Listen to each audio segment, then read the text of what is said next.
Limoges. Il y a 8 ans, je rencontrais Peyo. Un cheval, pas n'importe lequel. Fallait-il encore le savoir? À l'époque, je cherchais un nouveau compagnon de route, un animal capable de venir avec moi sur les scènes de tous les opéras à travers le monde, les cabarets, les spectacles, mais également la compétition. Je cherchais un cheval blanc, gris, un cheval lumineux sur des pistes parfois bien sombres, et je n'ai pas trouvé. Alors un jour, on me dit, il y a celui-ci. Il n'est pas facile, vous avez beaucoup de points communs. Il y en avait aussi des positifs. Nerveux, anxieux, jaloux. Peyo. Je ne vous cache pas que la première année a été horrible, à un point où je l'avais discrètement remis en vente pendant 9 mois. 9 mois où je ne comprenais pas ce cheval. Pourquoi aussi agressif, parfois, jaloux, anxieux? Pourquoi est-ce que je n'arrivais pas à communiquer avec lui? Et puis, au bout de 9 mois, une visite d'achat. Quelqu'un vient le voir et me demande de le monter. Bien sûr, j'ai soupiré, ne voulant plus le voir. J'ai quand même présenté Peyo monté. Et ce jour-ci, je me rappellerai toute ma vie, c'était un 11 juillet. J'ai lâché prise. Je ne voulais plus le voir, je ne voulais plus de ce cheval. Alors je l'ai simplement mis dans le rond, je suis monté dessus accru, et je lui ai demandé d'avancer. Et pour la première fois, il avait obéi. Puis s'arrêter, puis tourner, puis galoper, sans me mettre par terre. Et ce jour-là, j'ai compris que le problème, ce n'était pas lui, que c'était moi, et qu'un cheval comme ça se méritait. L'année d'après, nous avons été champions de France. L'année suivante également, nous avons enchaîné, écumé les cabarets, les music-halls, des lieux magiques, à la rencontre de gens toujours aussi incroyables, 10 000 km par mois, beaucoup de voyages par avion, mais toujours la question de savoir pourquoi est-ce que ce cheval était différent des autres, pourquoi est-ce qu'il n'aime pas être attrapé, être câliné, pourquoi est-ce qu'il n'aime pas qu'on s'approche de lui, qu'on entre dans sa bulle, pourquoi est-ce qu'il tient tout le monde à distance, et qu'à un moment donné, vous ne savez pas pourquoi, lui va vous traîner, jusqu'à se diriger, s'orienter sur une personne bien précise.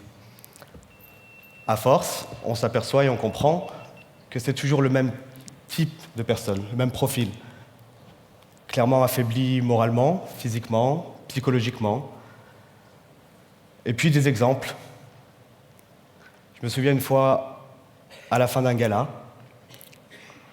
au moment des photos, un enfant qui s'approche de nous pour faire une photo, et Peyo qui coince cet enfant sur son poitrail, sous sa gorge, et qui commence à jouer avec ses cheveux jusqu'à lui enlever sa perruque.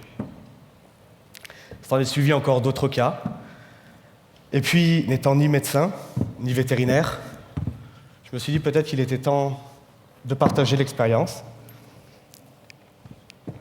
Peut-être que j'étais fou, peut-être qu'il était fou, peut-être que nous sommes fous tous les deux.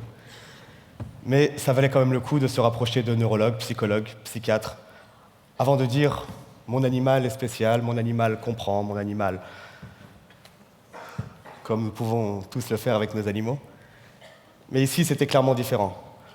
On s'est aperçu rapidement que Peyo était capable de détecter les tumeurs, les cancers, prévenir également des fins de vie, ce qui a rassemblé environ 150 chercheurs, médecins, spécialistes, une quarantaine de vétérinaires. Et bien sûr, pendant 4 ans, nous avons étudié, avant d'être aujourd'hui devant vous, dans le plus grand secret, à hauteur de 15 accompagnements, 15 fins de vie, tous les mois, 15 décès qu'il faut accompagner dans la dignité, des enfants, des adultes, des moments forts, des moments privilégiés de la vie. Et je me suis aperçu que l'être humain, en plus d'être ce qu'il y avait de pire pour l'humanité, était réellement intéressant, malheureusement, à partir du moment où il se sait condamné par la maladie.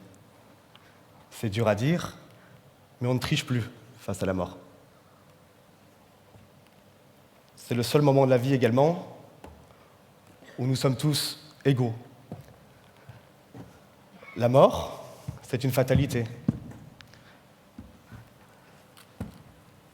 Il a été important pour nous de conjurer le sort, de faire en sorte que l'humanité devait prendre place et que les conditions devaient être optimales pour partir décemment, dignement, accompagné. Ce cheval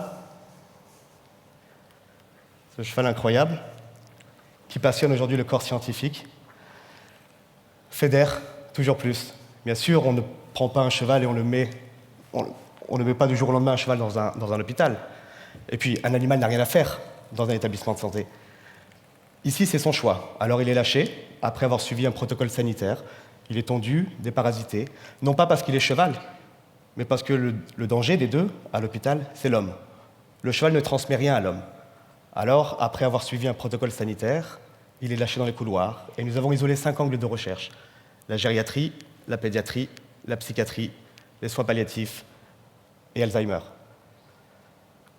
Une vie passionnante, rien ne me prédestinait à vivre cela, rien ne me prédestinait non plus à mettre ma vie de côté et à me mettre au service d'un animal, et non pas l'inverse, et à accompagner toujours plus, à rencontrer, à fédérer, à porter les enfants dans les bras jusqu'à ce que tout s'arrête, dans l'amour, la dignité, et mettre toute cette expérience-là au profit de la science, pour vous, pour moi, pour nos parents, nos grands-parents, nos enfants, nos petits-enfants, pour essayer de comprendre pourquoi est-ce que nous arrivons à diminuer les anxiolytiques, les morphiniques, pourquoi est-ce que nous arrivons à pallier à des situations parfois tragiques où nous n'avons pas de solution encore. Autant de questions que nous observons tous les jours. C'est la première fois que je viens à un événement accompagné de Peyo. Je suis heureux que ce soit ce soir à Limoges. Beaucoup de choses à vous dire, beaucoup de cas incroyables. Et cette expérience, moi qui venais du milieu des strass, paillettes, a fait naître en moi une réelle vocation.